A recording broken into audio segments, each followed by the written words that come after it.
Interesting is my career because I was an engineer first. I always like to say I went out to the Valley, and what I learned was that there's a difference between building the thing right and building the right thing. And so like that was the pivot moment in my life that I was like, oh, it's not just about the tech.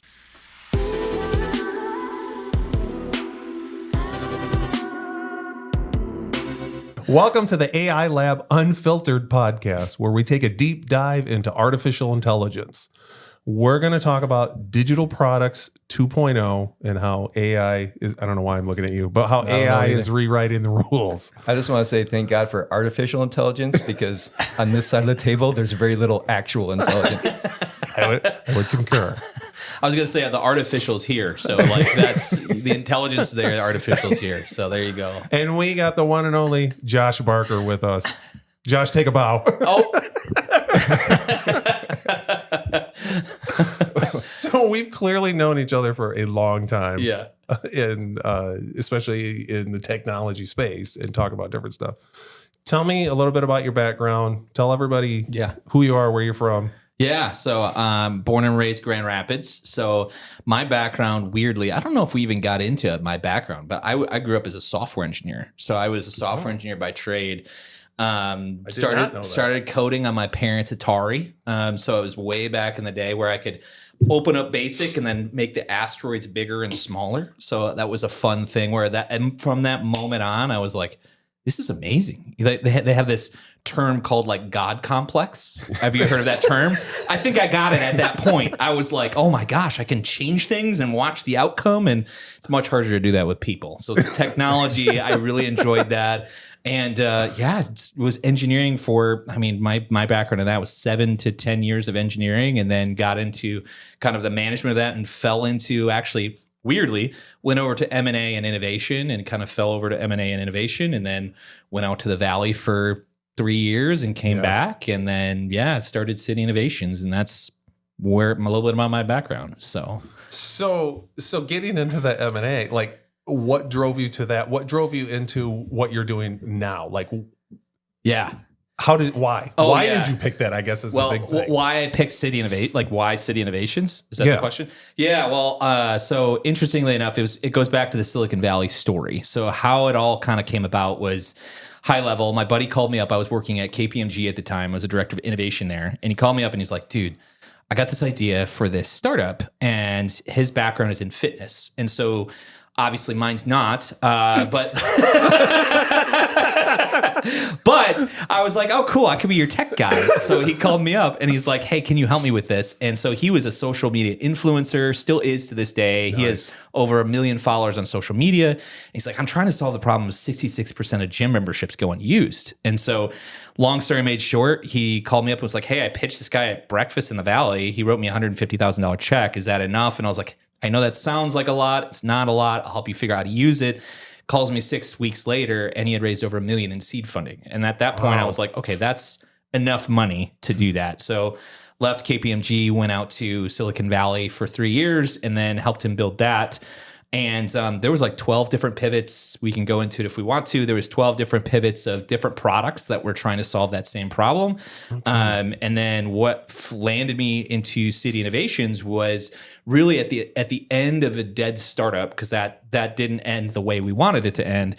But really, one of our investors said, hey, look, we see how much you've really gotten good at trying to build what the market wants using lean startup tactics. Can you come and help these other startups in our portfolio? And so then we literally just as a team were like, looked at each other, we're like, we could keep going.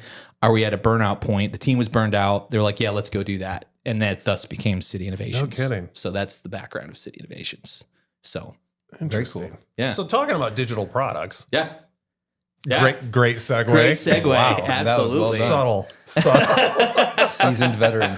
Tell me about some of the digital products that you've worked with that you from the ground up. Yeah, there's quite a few of them. I mean, we've done a lot if you want to talk about AI recently, we've done a lot with in the architecture space. We're creating a product that's like Grammarly, but for architects, for architectural blueprints. We're creating a product called HiveMind that literally takes conversations like transcripts of text that can generate documents out of it. So you could generate proposals, SOWs, things like that. We've done things, during COVID, pre some of this AI stuff we did during the pandemic. We created a vaccination passport in conjunction with like Walgreens and Walmart and things like that. So a wide ranging various of products, but those are some sample products, and we can latch on anywhere we want to latch on. So when you work with different products and different innovations, which one, I mean, they're all really exciting. Yeah. Trust me. I mean, we nerd out on it about it a lot, but which ones do you go, ooh, I want to really sink my teeth into this one. Like this one's got me. What's interesting is my career, because I was an engineer first, I always like to say I went out to the Valley, and what I learned was that there's a difference between building the thing right and building the right thing. And so like that was the pivot moment in my life that I was like, oh, it's not just about the tech, so what's the ones that really get me, getting to your question, are the ones that I see market validation or market potential. So it's funny, I was on a podcast and we were talking about, do you guys remember of the Humane pin, right? Yeah, Humane pin. Yeah. So we had this big, long debate. It literally just launched at an ex-Apple engineer, and they were like, oh my gosh, this is going to be the next big thing. And I was like, what do you think, Josh? And I was like, I think it's going to flop. And they were like, really? Why do you think that? And I was like, well, I don't want it to, but I was like, here's the thing is like, imagine you're in a conversation. We're in this table right now, and I have to push, like, it's almost like always monitoring. There's this human element of it being weird and not falling into a normal pattern of behavior. And so like, that's where I start to go down those lines of even Vision Pro. We had the same conversation. Like, oh, Vision Pro is going to rock the world. And I was like, dude, the moment that they start putting in a profile of glasses is the moment that I think it's really going to take off. Yeah. So it's like, but I think this is just a stepping stone. So the products, getting back to your question, the products that I see that fall in line with human behavior, that aren't going against the grain, that fall in line with our established patterns, they're just helping it. Those are the products I'm like, oh, that really has a chance. So those are the ones that get me really excited.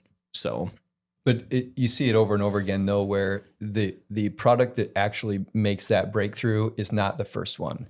There was at least one, sometimes several failures before that. Yes. So Humane too. And we were just talking about there's one I signed up for a pre-order because I'm an impulse buyer for tech. I love it. It was like attaches to your temple and it's recording, but it's also like the promise that it will be able to read your brain waves and like use AI to interpret that and execute actions on a thought versus like telling it to have to do something. Oh man. It won't do any of those things, I'm sure. You signed up for Neuralink, didn't you? No. I would. Elon's coming up next. I would though. I would. Would you really? More for the memory feature than anything. Yeah. Like I just forgetting to do important things or forgetting important conversations. Like when you see somebody and there was a big life thing that happened to them since the last time you saw them, and you should know about it because maybe they told you the last time that they met, and then you forget, and then you ask them about that thing. I have examples in my head that I'm not going to share because it's really embarrassing. But like, don't ask that person about so-and-so because it's a really traumatic thing for them. Like that's Neuralink could help me. Oh yeah. I think it could help everyone with that. Help me take my foot out of my It'd mouth. help me wake up on time for podcasts as well. Is that a problem? Yeah. For you? Is that a problem? Is that? I mean, for those listeners, to fill them in on the joke, I slept in when I was supposed to be recording this podcast. We were going to animate you in and use AI, but we just really couldn't capture your essence. So we had to have the real thing. Exactly. So if you had, because I know you've had like a wearable where it records that, and that's one of the products that you're working with. Yes. Does it change? I guess I'm thinking if I had that sounds awesome. To your point, I don't have to remember shit anymore. Yes. It just does it for me and it spits it out the end of the day or whenever I want to look it up. But am I going to be too loose to where I'm going to talk to you, but I'm not even going to pay attention because this is going to record. We found that out pretty quick, actually. So in our beta testing, we tested with a group here in town, and the way it works is for the people listening, you wear this pin. It's, if you've heard of Plaud, it's similar to Plaud in the fact that Plaud kind of attaches to the back of your phone. Yep. It can listen to conversations. The issue ends up being, we found, is that because it ends up looking like a recording device, even if we frame it as an AI transcriber, people get kind of freaked out. They're like, is that on? Is that recording me? Is everything like, is all the knowledge of this conversation? On the record. Yeah, exactly. Yeah. Is this on the record? And they got super nervous and they were like, yeah, we tried it. We gave it to them, set it up. They tried it for the week. We checked in at the end of the week and they were like, yeah, Josh, I just can't do it. And I was like, what do you mean you can't do it? And they're like, I just can't wear it because I just feel so conscious about what I'm saying. Yeah. And so no dirty jokes. Yeah, exactly. No. And I was like, man, what do you got to hide? That's what I said. That's the argument about like privacy, right? Like you shouldn't have to worry about privacy if you have nothing to hide. See, exactly. Yeah. Right. Yeah. So yeah, that's where from Hive Mind, we really learned that the biggest feature that's ending up kind of being used is more of this Slack integration and Teams integration where a bot can be invited to your channel. And then everyone knows that, like that channel could be created specifically to listen in on conversations as an example. So then people know that's all kind of a known thing. The other thing is CCing an email address in to observe emails. So then it knows, adds a little thing at the bottom, like this is being like kind of brought into the AI transcriber. If you don't want to remove the CC email address, but they have then more control. It's just when all of a sudden someone has a pin, they're like, this is a little bit fishy. So that's the thing that we've learned. Yeah. So the pin is, some organizations like it a lot. Others are not a huge fan. So, but could you make it like the Star Trek, what they call it, the tricorder? No, not the tricorder. What was the little thing that they had? I know, like you tap it. It's did you say I'm cosplaying as Data from Star Trek or something? There's a competitor. We've been monitoring that space pretty well called Limitless. Have you heard of Limitless? Yes. Okay. Yes, that's one of them I was looking at. Yeah. So Limitless is really interesting because it actually does, I don't know if they do it yet, but they do vocal confirmations. So literally, like if we're in this conversation and you have this pin on, it will require you to vocally say, hey, I'm recording this. Is that okay? And then you have to say it, and it won't turn on until you have the vocal conversations. Well, and that's what I was wondering. Like when you're wearing it and people are seeing it, are you as the wearer, to the wearee, yes, are you conscious enough to say, yeah, this is being recorded, or right? Watch it, don't say anything. For us, I mean, and then you get into all these laws, right? Of like the recording laws, right? And so it's like you can go out of state, and different states have like two different parties have to agree, and then one is one-sided party. Yep. And so it gets really hairy when you start going down that road. But if you can, effectively also, the thing that's used a lot is like Google recordings or Zoom recordings. It can take all those recordings in. Have you guys heard of a product called Crisp? At all? Crisp.ai. So Crisp.ai came from Discord, that was built in Discord. And what it is it's basically, it is a phenomenal. So you're on the road. You guys probably are both on the road a lot, right? Yeah. So you're at a coffee shop. How often are you at a coffee shop and you're on a video call and they can hear all the ambient noise? Yeah. It uses AI to train it really quickly. It learns what the ambient noise actually is and uses AI to cut out everything except your voice. Nice. So it's super, there's nothing like it I've seen on the market. It's awesome. But that they just got an AI transcriber feature, and it's down to the driver level. You select the microphone, you select the headphone, and it'll actually record anything that you're through your microphone or through the headphones and then transcribe it. Wow. So those are the kinds of things that, are pretty cool out there that are in that same space. But interesting. Yeah. But, I mean, we have to decide what we're willing to give up for the benefit of the technology. Right? Like, I believe that my phone's always listening to me because if I go to pull up something, there's an ad for something that I just talked about. So the fact that it's weird that I have a pendant that's doing that same thing and listening, it's just you getting over that mental hurdle of it. If the benefit is there, if I'm a better leader or a better employee or a better owner because of it, I'm going to eventually get over the weirdness of having this, and the people around me will too, because there's a benefit that comes along with it. That's right. Yeah. That's right. Yeah. That is a good point. Because your phone's always listening. It's just not as obvious. Yeah. That's right. That's very true. It's weird how they do that, isn't it? Like we'll be talking about AI stuff, and then when we're out of here, it's going to be limitless with all of our phones. Yeah. So you talk about mountain climbing for 10 seconds, and then all of a sudden all the movies that come up on Prime are mountain climbing. Yes, exactly. Yeah. Actually, YouTube, that sounds pretty good. Like, how did it know about that? Oh man, no, but yeah, it's the world out there is pretty interesting, especially with so we're now getting to the point where all all these LLMs have said that they've maxed out on the amount of training data. Have you guys heard? You guys have heard that? So yes. It gets interesting because we had this conversation the other day internally about how the mountain of data, if you were to transcribe your day, which I do almost every day, and our team does almost every day. And if you imagine that amounts to 8 hours of transcriptions per person on a team, which is a mountain of data, what the transcriptions is getting so good with, if you guys heard a whisper from like ChatGPT, like that's getting so good from OpenAI that it's like, man, this is eerie. I could set a microphone here and it would pick you up like perfectly using AI and transcribe what you're saying, even if it's not a very good microphone. So it's fascinating the amount of data that we could mine there. That's what I've thought, and we've taught his team. So aside from being fascinating how much data is generated, you guys have been recording this and using this. So what benefits are you deriving from all this? So I'll give you an example. We have another startup we created called Think Tank. And so basically the premise of Think Tank is to scale thought leadership. So if you're a thought leader in the industry, it literally uses video. That's the primary means. So podcasts like this room, as well as, so there's this room, also this large room with a 50-foot, LED wall you guys know of down the hall. And so the cool thing about that is we're using AI in several different ways. So we're actually recording all the video and then transcribing it. Part of the service actually is creating blog posts in their tone. So in the person's tone, as you can train it on their tone, and then you can have the blog post written based on what they just, like this conversation alone, we could write 10 blog posts for someone. And so we write blog posts, and then furthermore, we also write books. So we're actually using AI to write in their tone a book for them. So as a thought leader. Wow. So those are the kinds of things that we're using it for. And then we have another product called Traction Lab. I don't know if you've heard of Traction Lab. Traction Lab is like a FICO score for early stage startups. So because it's hard to gauge how successful someone is early stage because there's no revenue, right? It's probably pre-revenue.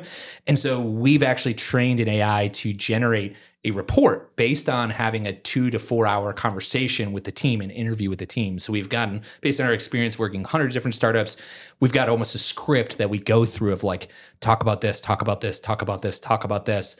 And then out of it, we've trained probably a series of 10 different prompts in an LLM to say this is, and it using HiveMind, it auto generates based on the conversation a report.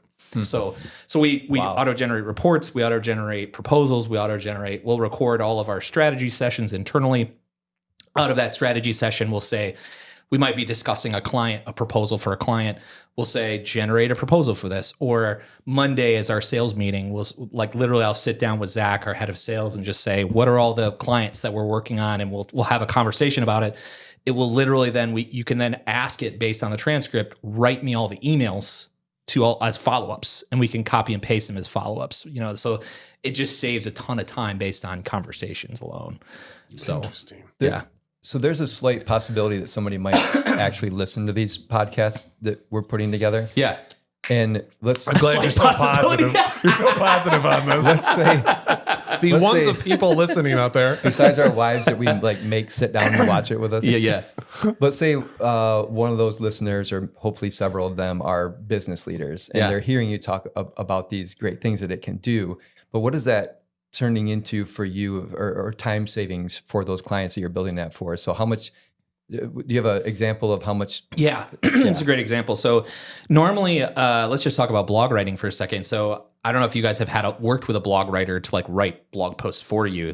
I've worked, and that can be painful. I don't know if you've had a good experience. They were okay. I mean, they were good, but it's just hard because it requires so much of you to sit down with them, talk with them. They do an interview, they do research, they have a refinement session, they refine it with you, and then you kind of go through this loop, right? And if you were to add in all the hours from that person, my time, your time, whoever's doing it, it ends up being, per post could be 10 to 25 hours per post. Yep. Wow. And so versus what we're doing here, the thought of something like Think Tank is they're busy executives, right? They're busy of their day. So they come in for an hour to 2 hour recording session on a podcast or in the big room.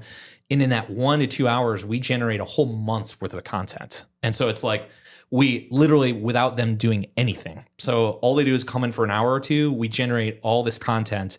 And so all of that 24 hours worth of work per post now comes to literally we're doing it within 30 minutes. Because you're going to expand on correct each division, each rabbit hole yes. that went down on. That's right. Plus having a conversation in the beginning. I mean, this is like, now you're talking my style because yes, I can't stand writing. And I can't either, thank man. God for AI. Because it's like, I'd rather do this, have conversations, and yes. then have something distill it down into written. That's right. It's what it's built for. That's exactly what we're designing Think Tank for. So that's a great example of like, it just saves tons of time, you know? So generating proposals for clients, you know, we've saved hours and hours and hours because we'll have a collaboration session. The hard part will be in the collaboration, right? It'll be then it'll be like, okay, how do we want to price this? What add-ons do we want to propose? What different pricing tiers? And then all of a sudden it'll take all of that information and it'll actually just synthesize it in a really nice document with tables, even charts and all that stuff. So that's where it just saves us normally, you know, and the turnaround time to get that to a client, we're under 24 hours, which the client then is like, holy crap, you just gave me a 10-page proposal about exactly what we talked about. And it's right on the money, you know, like in that short amount of time. So the tremendous value is like just shrinking the amount of time to get to market. You know, we're using for creating landing pages. Like what we do day to day too is market testing and experimentation. We can create a landing page in 2 hours, you know, like just super fast. So we use AI. We just have a quick 30-minute conversation, throw it into AI. We literally give it the format of the landing page where it's like hero, you know, like subtext, and it'll fill it all out based on a half-hour conversation, and then off we go. So, which is funny because then you're going to build that into a blog post, a book. I'm going to get it and go, I don't like reading, so I'm going to put it back into AI to then make it into a video that I can watch. And I'm going to say, I don't like to read at all. Can you make that all pictures for me? And I'm just going to flip through like one of my kids' books. What a great time and age we live in, you know? But it's that personal consumption of this is how I like it. You might like the book, you might like the book, but you want the summary of it or the audio book because you're driving. That's right. And it's so nice to be able to then parse it out how we want to consume that. Yes. Going back to what you just said about building a landing page for a company, I was just telling Pete before we started shooting the podcast that I used a new program called Lovable. Oh, sure. I don't know if you've heard of it, but it's text to app. Yeah. And within 2 prompts, I had and I hate saying this because I work at a web development company, but within 2 prompts, I had a web page, very basic, you know, wasn't integrated, you know, with SAP or anything, but a very basic web page. It had a form on there. It had several links. It had a contact us and just fed it a logo, fed it some background info, literally 2 prompts. And I had, here's your web page, but to use it as a proof of concept to say, is this what you're thinking? Yes. It's invaluable. Oh, I mean, it's just so, even showing my team's, when clearly we use a ton of AI for coding anyway, but they saw it and they said, this is amazing. Like this kind of technology. Yes. How do we embrace this? And our team is well open to any kind of AI technology of how do we use it? How do we incorporate this? That's amazing. Yeah. Isn't that nuts?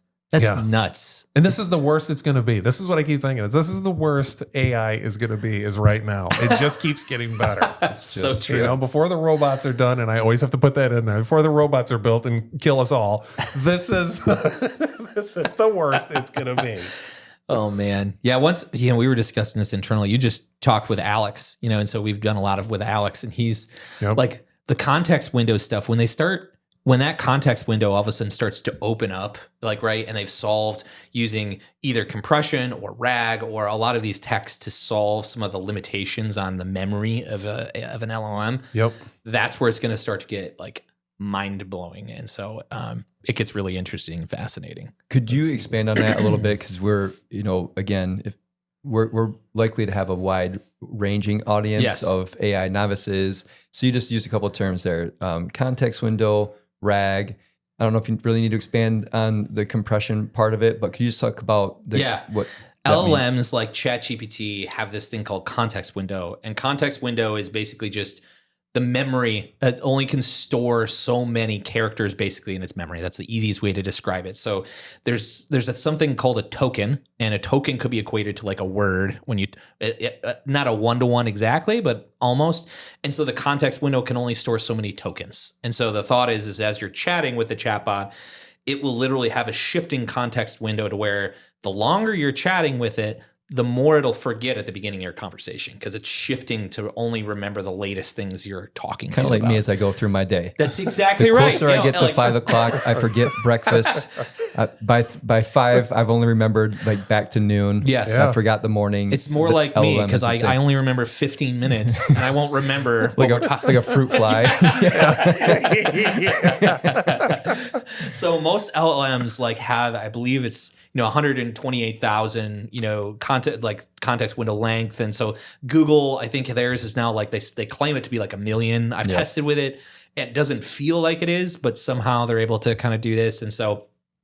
High level, if you're able to get over those hurdles using something like RAG, retrieval augmented generation, which is effectively just, hey, we have data outside of the LLM. We want to kind of wire it up to the LLM. So imagine you have documents. You can actually say, using different techniques, hey, LLM, here are these documents. When I'm typing something and you look up in here in these sets of documents. And there's different ways of looking it up. I'm trying to simplify things. But at a high level, that's RAG. So using that and then context window compression is like, imagine a zip file on your computer, right? It just compresses it. So it's just compressing all that data you've already had conversations on. But once they start to get over the hurdle of it's unlimited context and it just remembers everything, that's when it starts to get really interesting and that's what we're looking at HiveMind, is because imagine having a year-long project with a client. If every interaction is recorded, and there's a transcript, and you have every, not only interaction, your project management software, your documents, your presentations, and you're feeding it all into this AI, well, now that becomes literally the brain of a project and even a client. So then the client could use it to even ask, where are we in the project? Yeah. Boom, comes like instantly. So a new person onboards, hey, I'm on this role, how can I best onboard? Hey, go to these repos, go to these different things, right? All of a sudden, that's almost kind of the God mode of like the project of everything is flowing through this. So that's where it gets super exciting, where you all of a sudden have this AI that knows everything about a project or everything about a customer, for example. Or training a new employee, Yes. Get them up to speed on the company. That's or right. The company you're working with or your internal processes. Yep. That's the problem we're trying to solve with HiveMind. And it's like, we're getting to the point where we want to generate, we've gotten feedback that people want to generate wikis from this brain. So it's like, we're wiring it up to other systems like Confluence, for example, and automatically generating wikis based on the knowledge it has, so it gets really interesting when you start going down that rabbit hole. So limitless. Almost. I know. Exactly. Another application for that would be, and we talked about this, I think with we had Charlie on, is Google has Project Astra, which is multimodal. So it's listening, it can talk to you, will use your camera on your phone to see what you're seeing. It can look at your camera screen for you if you choose to let it do that. Well, if that context is unlimited and or let's say it's in your glasses, your Ray-Ban Metas, and it's listening and it can see everything, you lose your keys. You could just say, where in the hell did I put my keys? Isn't that crazy? And it would say, so nuts. Actually, this morning, or even further back yet, like where did I put my this tax document? Because it is seeing what you see, and you set it, in this corner that you forgot about and put something else on top of it, and it will go back months for you and say, oh, remember when you put it in the corner of this room here? I need that desperately. Yeah, we all do. But that's where this can go when the technology is available to do it now. The hardware to support it is not there. Yeah. Like the amount of data that you'd have to be able to store to do all that. And that will come eventually. Yes. It's just like anything else. But this idea of almost having a second brain that has total recall would be so valuable. Crazy. So then going on the positive side of that, imagine that with Alzheimer's patients now. Yes. Where they literally, it might be a 15-second memory is all they have on a lot of stuff, where it just can constantly remind them or show them in their glasses where stuff is at, who people are. Yeah. Imagine that hook that up with something like Neuralink. Yes. Right. Because then all of a sudden you can, they don't even need glasses or anything. They just have that recollection. That memory's there. It'd be crazy. Yeah. The world gets crazier and crazier every day. Yeah. That's for sure. Yeah. Do you have, I mean, we talked about some different business applications that you guys are building. Do you have a personal AI go-to or a favorite AI story that you used it for something in your personal life or? Yeah. We talked about some Narrow of these. it to the top 100. There are some really interesting. I mean, I just went on I use it for everything. Like everyone knows, like on our team, they're like, what did you use it for today? You know, it's like we all ask each other that because we're all trying to learn and get better, just like we all are, right? Yep. And so I was like, yeah, the other day, so I went to Legoland, Florida, during Thanksgiving, and so three young kids. It wasn't for me, but it would be cool if it was just for me too. Sure it wasn't. And, you know. So, but I look at the prices. And I'm like, oh, these are kind of expensive. I was like, oh, I wonder if there's any coupons. So I think you guys probably do the same thing. Legoland, Florida, Google coupons. Couldn't find anything, and I was like, I'm going to try something really crazy. I'm just going to go to ChatGPT and just type it in. Really? And it typed in. I was like, okay, how can I get an inexpensive trip to Legoland, Florida? And literally was like, oh, here's what I would do. Literally step by step. It's like, I would sign up for AAA because AAA is $15 a year. And then here's the direct link. It gave me a direct link to the AAA website, like subscribers. I click on it. Sure enough, like Legoland, Florida, AAA booking. And it's like 30 to 40% off like MSRP. I was like, this is incredible. Like, so it saved me like over $1,000 just through that link. So I was very, so it's just crazy. One usage of it, just small little usage. And there's other ones that are maybe borderline gray that we've talked about. I don't know. Things like how do you get out of, speeding tickets or various other things. And so you can ask it all sorts of crazy questions. But those are we have almost those daily pop up, which is pretty fun. I helped it wire my shed. That's a little bit more daring. I don't know if I would so with electrical. Did it hallucinate?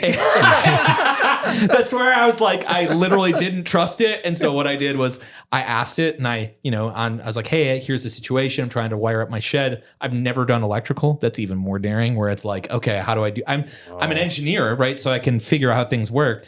So I printed off what ChatGPT said, brought it to my buddy and I was like, hey, does this look right to you? He's an electrician. And he's like, yeah, actually, this all looks right. He's like, just make sure you use this and make sure you do that. And he's like, but yeah, ChatGPT got it right. So not recommend taking it at face value at all, but would recommend. I know you're used to a lot of trial and error, but wiring and electrical, I don't think I would try.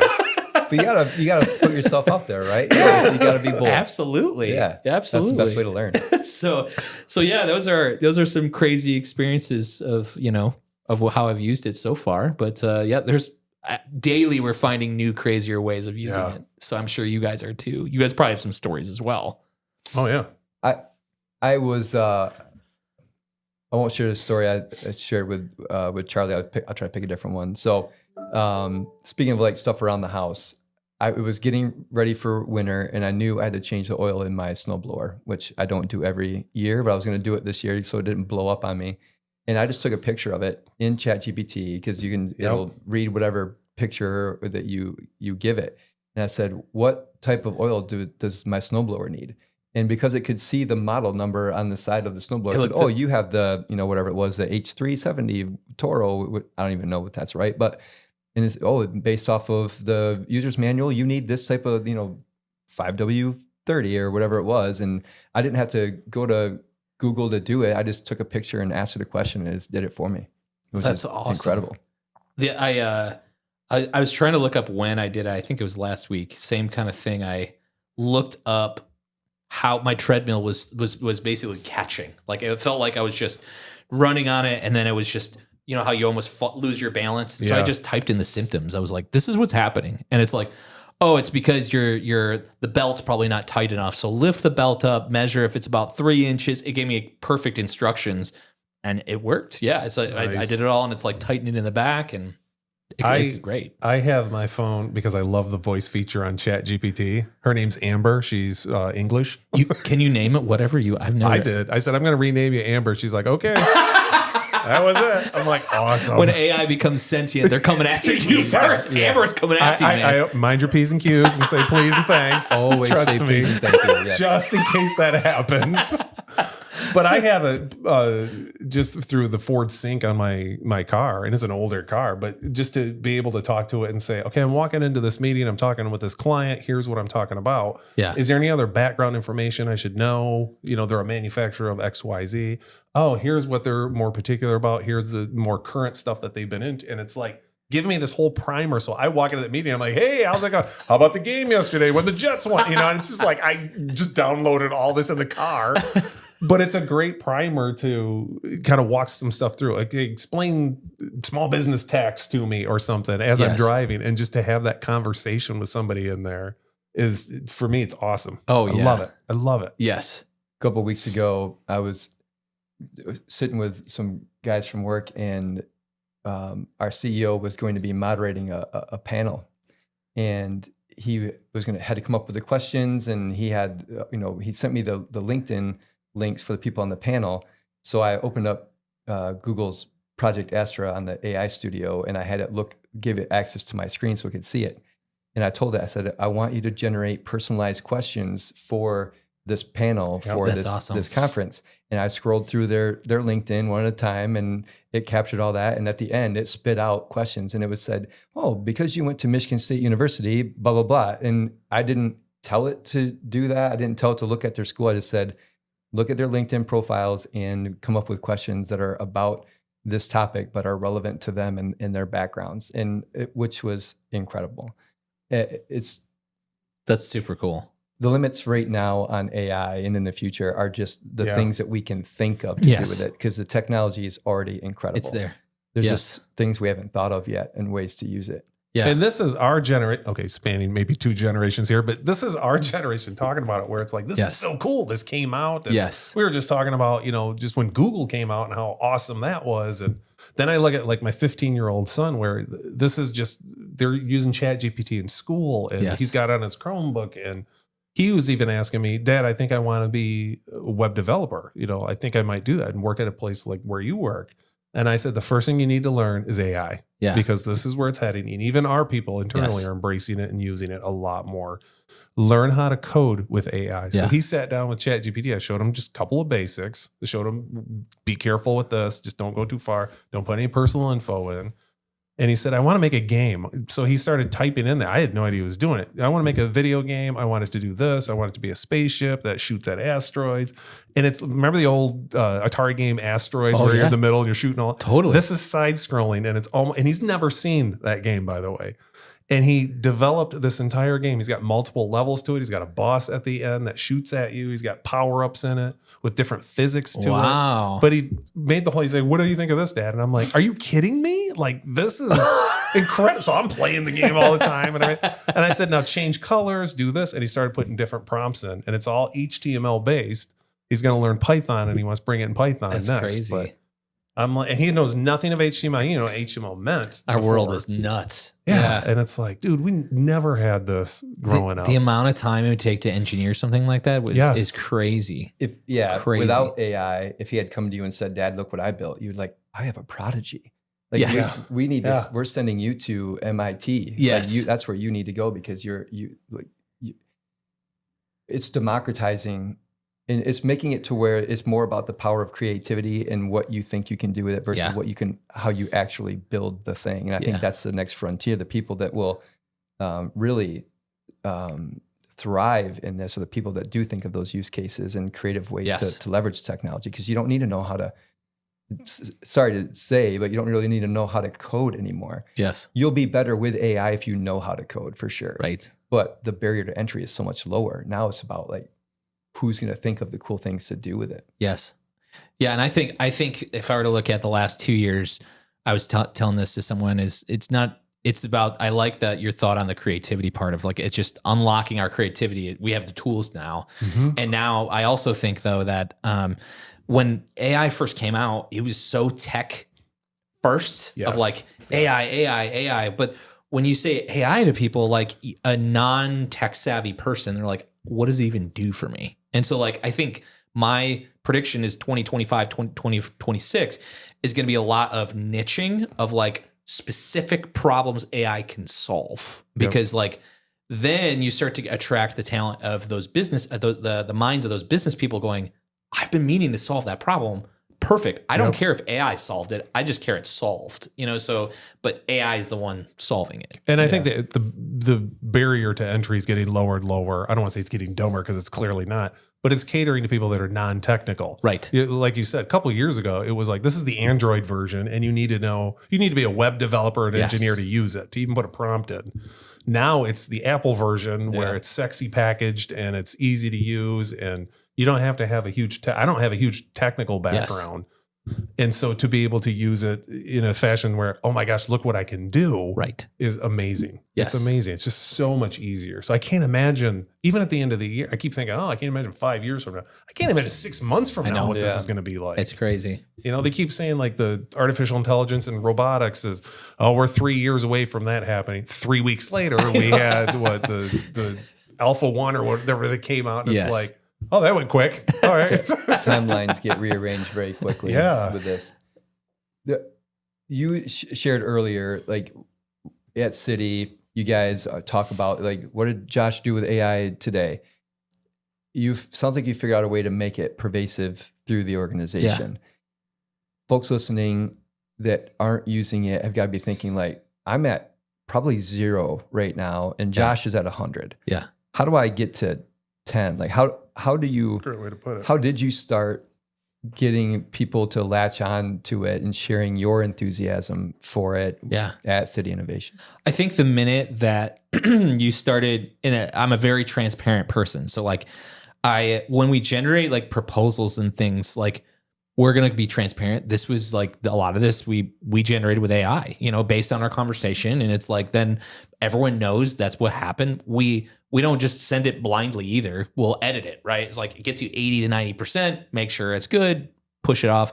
But I say that because involving everyone, like someone who's at a 10, involve people that are at a 0 or a 1 to show the power of it. To say, hey, I'm going to record this conversation and I'm going to take our transcript. And what I'm going to do is I'm going to generate a document out of this. And so literally then pulling them, what I've done is pulled people along and showed them how I'm doing it. And then they can see it and they're like, oh my gosh, that's incredible. Like that saves so much time. So then the next one we have another meeting, I'm like, hey, do you want to try? How about you try it? And then it's like, it's kind of one of those things that just showing, because I think if you can show people how it will help their life, then they're like, oh my gosh, this is awesome. So we have VAs. Great example of this too is we have VAs that help us do a bunch of our work. They're just virtual assistants. And one of the things, because we're recording our entire day, it gets interesting. So we have an automated prompt that will run on the transcript that says, this is Josh's day yesterday. He had these meetings. Yeah. I am a VA of Josh. How can you help Josh based on yesterday's, how all yesterday's meetings went?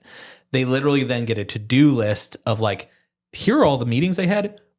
Send this follow-up email, send this, send that, do this. And so they then proactively do it. I don't even have to talk to them about it. They get the transcript and the to-do list from the day prior. And so then they can have conversations with it to help me in my day. If one of those to-dos is sending an email, like you said, is there a human in the loop or is it just firing it off?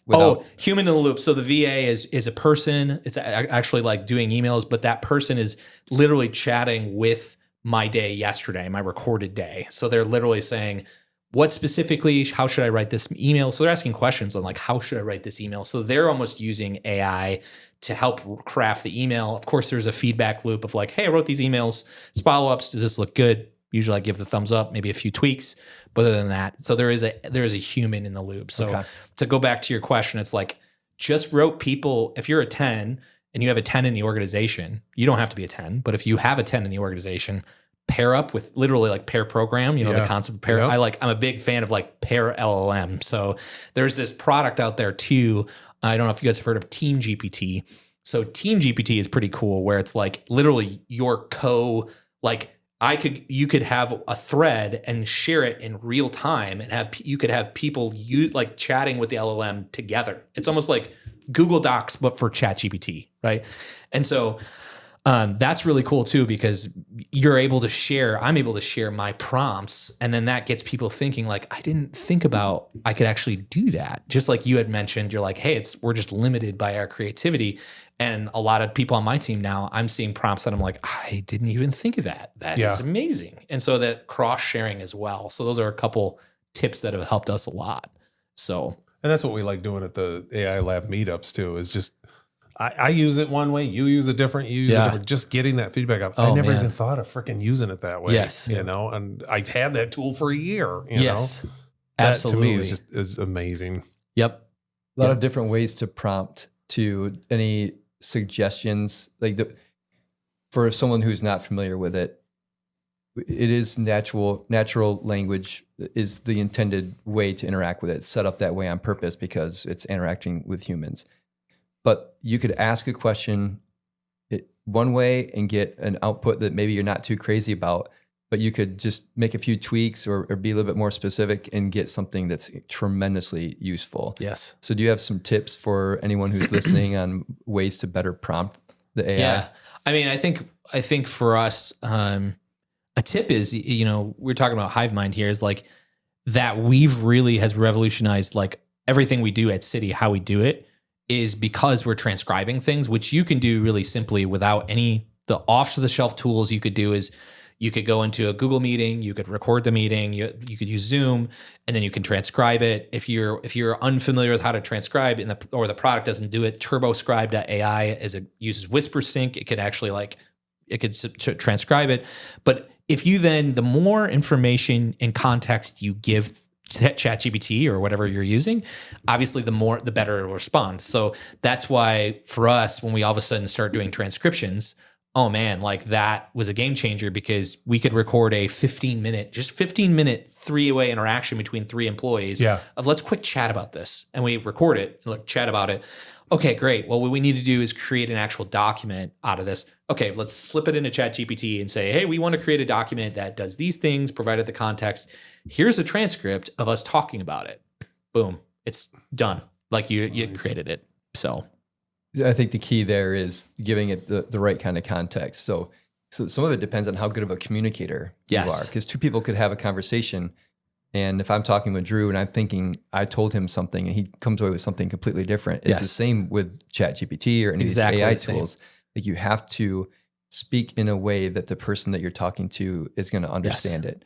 And you have to understand that the AI can take as much data as you can possibly throw at it. Yes. Take away the limited context window we already talked about. But you have to, you can't assume that it knows things about you or the situation. You have to, sometimes you have to say, I am a director of operations for this organization, or I am a father of 3 and my kids are, if you're trying to plan something for the family, to tell it you have 3 kids and that they're these ages and they love Legos or whatever, for it to actually help come up with the itinerary for this trip and things like that that's specific. So if you just say plan a trip for my family to Legoland, you're going to get something very bland and very top level, but the more detail you give, the better output you're going to get. That's right. That's right. Yep. That's what we did for Legoland. It worked really well. My kids are ages 5, 7, and 9, and they've never been on a roller coaster. Give me the best path to all the rides. And it started with the merry-go-round and ended at the roller coaster. And then after I never even thought of that. Yeah, the whole pathway through the park. Absolutely. Makes sense. It did. I fed it a picture of the map and then literally took a picture of it, sent it off. It gave the perfect pathway where we never double backed. And so, yeah. And what's more is when we got to the roller coasters, my kids didn't want to go on any other ride. So it's like, if we would have started there, that would have been bad. So we started with small and went to the big. So it was good. Yeah. Interesting. Yep. All the things you can do. Yeah. All the ways you can use it. Man. So when you work with businesses, when you work with companies and work with them on different products or different uses of AI and how they're doing it, AI is such a generic term. I mean, it really is. I should say it's a broad term. It's a very, very broad term. And it's so saturated in the market. How are you helping these companies differentiate themselves or make themselves stand out by not just saying, yep, and we've got AI, Yeah, we talk about AI. So we're a market validation company, and I'll say we're a market traction company. That's probably a better term. So we always like to say market validation is kind of the core tactic we use to get to market traction. And so our focus is really to build products that find product market fit and that literally have that hockey stick growth in the market, right? And so, so that has all sorts of different facets of engineering. AI is one of them. We look at AI like a tool in a toolbox, and so it's like we don't lead with it like AI, go use this. We lead with it. We actually have a problem first approach. That's like, what core problems are worth solving in an industry? That's like, let's talk about like what the pain points are in architecture. I used that example a while ago. So it's like, let's delve into that. Let's understand the problem statement. And then if AI becomes a tool in the toolbox we use, cool. Like that's really our approach to solving problems and building businesses, because we build ventures. And so it ends up being a tool in the toolbox. You can take the alternative approach of a solutions first approach of like, we have AI, what can we do with it? Yeah. But that ends up becoming challenging because you end up there's a higher potential of creating what we call vitamin solutions rather than aspirin solutions, where it's like, you want to create this aspirin solution that people are like, take my money. I have such a pain point. I want to like pay for this. Sure. And so that's usually why we start with the problem first, because we want to validate, is this a really burning hot issue? Oh, it is? Okay, if we solved it, what's it worth to you? Oh, it's worth? Okay, like that's worth us putting our time and energy into. Is that trying to get around I created a solution, what's the problem? Yes, that's exactly what it is. Yes. And so how many times I've created like a field of dreams, build it and they will come, right? And it's like, I created this beautiful thing and it plans out Legoland vacations. It's like, okay, there's maybe 20 people in the world that want that. So yeah, we like to start with the problem first. So that's where we incorporate AI in that, is like, we say that you really should start with a problem versus starting with a solution. And so, but the market, generally speaking, marketing is all about hitting people where they're at. So like we often do market and say, we help you figure out where AI can be best positioned. But I don't want to say it's a Trojan horse. It's a little bit of a Trojan horse for us to say, let's talk about what problems are worth solving with AI first. Yes. So, yes. That's the tool that you're going to use. That's not the product. That's right. That's right. Yep. That makes sense. Yep. That makes sense. So where do you see, looking forward, like I said, it's hard to even see 6 months from now what stuff's going to look like. Where do you see, if I could say, hey, 5 years from now, this is like an impossible scenario. It is an impossible scenario. How do you see AI playing out? Like, what do you see? I think we're past the 2021, 2022 hype curve of AI, the word itself. And we saw that last year just with the Meetup Lab. The beginning, very first one we did just over a year ago was, hey, look at this thing called ChatGPT and look what it can do. Yes. And then it was, okay, where's the rubber hit the road? How do I actually use this? Where do you see it going next? Yeah. And I think specifically going back to problem first solution, like solutioning, is like, I really do see that being more pervasive in the industry, because I think you've seen a lot of solutions. So if you we talked about Humane. I don't know if you saw the interview with Humane. He was like on the news and they asked him like, what can the pen do? And he's like, oh dude, like check this out. You can he holds up his hand and it's really hard to see. Number one, he's like, see, you can tell the time, you can tell the weather. He's giving all these examples and I'm sitting here going, that's not different than I can do on my phone. So the issue ends up being we were creating for the sake of like, hey, we're leading with the solution or with the technology, and then I think we've created these solutions. Even the Vision Pro as an example is like created them almost as an experiment. Like the people have created them as an experiment to say, how are people going to use them? Yep. And so I think now we're getting to the point where people have learned how people are using some of them and saying, okay, we know what some of the problems are. Now we're going to create very specific solutions to solve those problems. And so, and then market them as such, right? So rather than, hey, this is all things to all people, like ChatGPT has become pervasive, but really the hardest part is like, if we rewound time, how do you market ChatGPT, right? Yeah, like how do you, that's really tough, because it's like, how do you explain it? And it's like, it's like, oh, it's like having a conversation with someone. And it's like, well, what problems does it solve? It can solve any problem. And it's like, when you start getting very generic, like you're speaking to so many people, you're almost speaking to no one. And I think this next 2 years, you'll start seeing like very specific AI solutions for specific demographics of people, so that's my hypothesis is you're going to start seeing a narrowing, and then you're going to start to see the scaling of some of those different companies.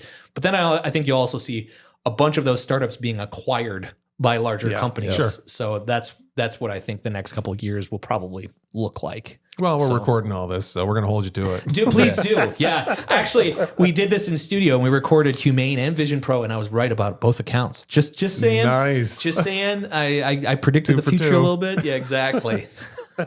So, but yeah. I didn't know if you were going to say something. No. This has just been, that vertical approach for sure is where I think it's going to, medical. Yes. If you're tracking this, there's so many applications now in medical, reading scans, CT scans and things like that. Humans are humans. They make mistakes, but AI is proving to be better there. Yeah. So I think medical is an area where you're just going to see so much innovation and stuff around like different medicines being created where they can put so many different molecules together that it would take years and years for humans to put together. But AI, because they've modeled everything down to the molecular level, you can just synthesize all of those experiments millions of times and shorten the span to get effective medicine out the door so much faster. And I think medical robotics you've talked about too. Yep. I think robotics is going to have a huge, talk about the hockey stick here, robots at home. Oh, for sure. Walking around doing your laundry, doing all that stuff. Have you heard of Function Health? No. Okay. So Function Health is really interesting. It's a startup that has some pretty big name investors, like celebrity investors. I think like Matt Damon is like an investor and things like that. But Function Health is really interesting because what is the startup that the pinprick of blood in it, like they Theranos. Yeah. Okay, so the promise that they had, Theranos did, like this company is doing, but in a reasonable way of saying, hey, they have to take multiple blood draws with multiple vials, so it's not just a pinprick, but they're able to then take all this blood and run it through a literal gamut of tests, right? And so, but that's play one. So I did it, and I got all these huge health factors back. I was like, I didn't know about all these things. But what's cool is on the roadmap effectively is they've gathering all this data and using AI models to do predictive analysis based on what we know. And so that's where what you're kind of getting at is like some of the crazy stuff that become like being able to see predictive factors that we don't even know about today that AI finds.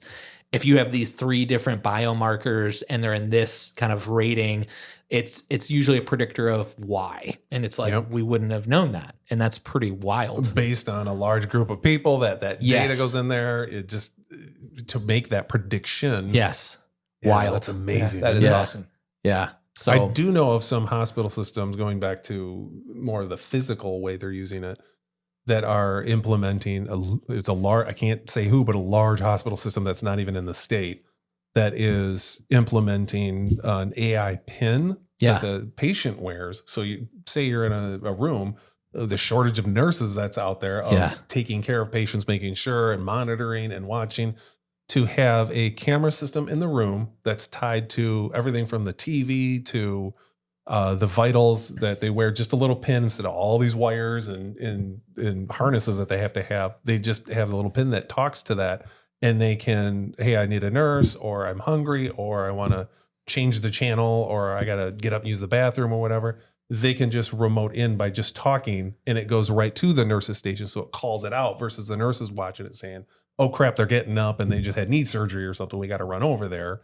yes. So it really it's like a feedback loop of this entire room of just constant 24-hour monitoring. And because of some of the predictive ways they're mapping that, they're looking at it saying, okay, this person has just had hip surgery. Yes. Most hip surgery patients need X, Y, and Z. Here's the things to look out for. So it goes back to the education of training the nurses too, where now you can have less of them because you have the AI. AI is watching you at that point.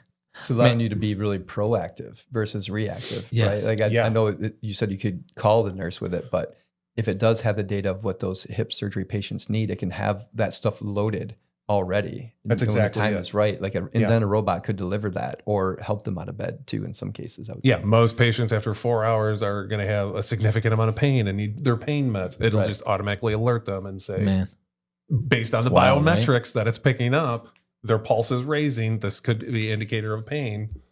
what I So, want out of the hospital room is I want like an indicator of hunger. It's like, you are hungry. Yeah. Oh, okay. Well, I'd just be going off constantly for me. More Jello. Yeah. Oh, man. Well, we could definitely talk for the next 4 hours. Yeah, we could. Yeah. We could. But I just want to say thank you, Josh, for being on our podcast and Yeah. helping us and actually helping us with this on the back end of it as well. Of course. Yeah, Love I mean, working we're with not you. sitting here without you. So Of yeah, course. appreciated. I'm loving what you guys are doing. The mission of AI Lab, getting it out there and making sure that people understand AI is not, it can sound scary on the outside, but there's some really cool things and innovations, and it's going to change the world. Exactly. Tell our viewers where they can find you. Yeah, you can find me on LinkedIn, Josh Barker. You can also go to cityinnovations.com. So those are the two places you can find me lurking. So yeah, All right. but cool. Awesome. Thanks, guys. Thanks, I appreciate man. your time. Thank you for your time. Yeah. Thanks, It's been fun. everybody. Like and subscribe if you want to know more.